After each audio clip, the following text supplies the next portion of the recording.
नमस्ते दोस्तों, बॉलीवुड के सुनहरे दौर में हमने कई जोड़ियां देखी, लेकिन क्या आपने कभी सोचा है कि अगर सुरों के सरताज मोहम्मद रफ़ी और बॉलीवुड के सबसे चार्मिंग स्टार शोएब कपूर के बीच कोई मज़ेदार शरारत हो जाए तो क्या होगा।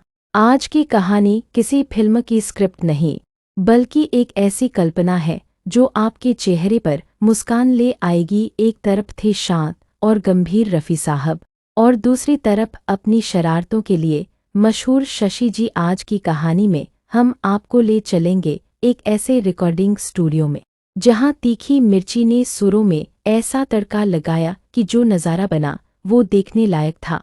तो चलिए दिल थाम कर बैठिए और सुनिए रफ़ी और शशि की दोस्ती का यह मज़ेदार किस्सा।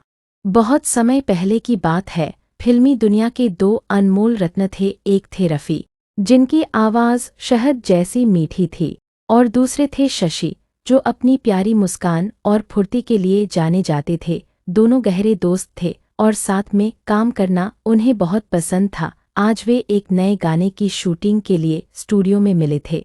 शशि बहुत ही जिंदादिल इंसान थे। शूटिंग शुरू होने से पहले वे आईने के सामने खड़े होकर अपनी गर्दन टेढ़ी कर कर के अलग अलग पोज दे रहे थे। उन्हें सजना संवरना और कैमरे के सामने अपनी जादुई मुस्कान बिखेरना बहुत पसंद था।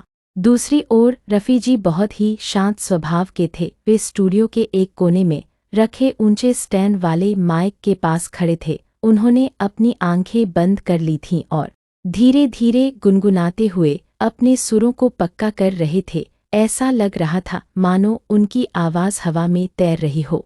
तभी शशि को एक शरारत सूझी। वे चुपके से बाहर गए और एक बड़ी प्लेट में गर्मागर्म समोसे लेकर वापस आए। उन्होंने रफ़ी जी के पास जाकर प्लेट आगे बढ़ाई और कहा, दोस्त, गाने की मिठास बढ़ाने के लिए थोड़ा नमकीन भी ज़रूरी है।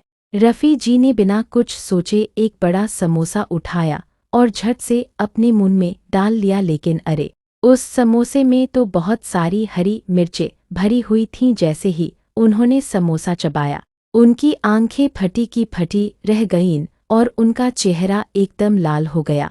यह देखकर शशि जोर जोर से हंसने लगे, लेकिन रफ़ी जी को परेशान देखकर उन्होंने सोचा कि वे खुद भी एक समोसा खाकर उनका साथ देंगे। जैसे ही शशि ने पहला निवाला लिया, उनकी भी हालत खराब हो गई। वे उइमा चिल्लाते हुए यहाँ वहाँ कूदने लगे।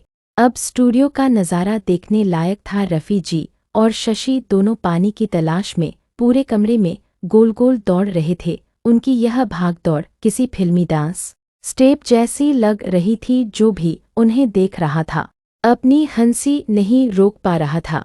रफ़ी जी ने तुरंत पास रखी एक चम्मच उठाई और उसे माइक समझकर ऊंचे सुर में गाना शुरू किया ताकि मिर्ची का तीखापन भूल सके। वे गा रहे थे आ, और उनके सुर इतने ऊंचे थे कि स्टूडियो की खिड़कियां थरथराने लगी।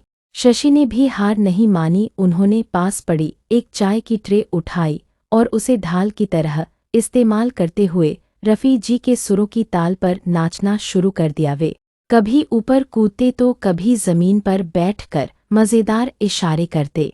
थोड़ी देर बाद जब मिर्ची का असर कम हुआ तो दोनों दोस्त फर्श पर बैठकर जोर जोर से हंसने लगे। रफ़ी जी बोले, आज तो हमने बिना संगीत के ही कमाल का गाना और डांस कर लिया। शशि ने मुस्कुराते हुए कहा, बिल्कुल, लेकिन अगली बार हम समोसे के साथ ढेर सारी मीठी चटनी ज़रूर रखेंगे। तो दोस्तों, ये थी रफ़ी साहब और शशि कपूर जी की वो अनोखी जुगलबंदी, जहां बिना किसी वाद्य यंत्र के सिर्फ हंसी और दोस्ती का संगीत गूंजा। रफ़ी साहब की वो ऊंची तान और शशि जी का वो फनी डांस, यही तो वो जादू था जो इन सितारों को आज भी हमारे दिलों में जिंदा रखता है। हमें कमेंट्स में ज़रूर बताएं कि आपको इन दोनों दिग्गजों का कौन सा गाना या फिल्म सबसे ज़्यादा पसंद है। और हाँ, अगली बार समोसा खाते वक्त रफ़ी साहब की इस मिर्ची वाली तान को याद ज़रूर कीजिएगा। अगर आपको यह कहानी पसंद आई हो तो इस वीडियो को लाइक करें और अपने उन दोस्तों के साथ शेयर करें जो पुराने गानों और इन सितारों के दीवाने हैं। ऐसी ही और मज़ेदार कहानियों के लिए हमारे चैनल को सब्सक्राइब करना न भूलें। मिलते हैं अगले वीडियो में एक और नई कहानी के साथ, तब तक के लिए अलविदा और मुस्कुराते रहिए।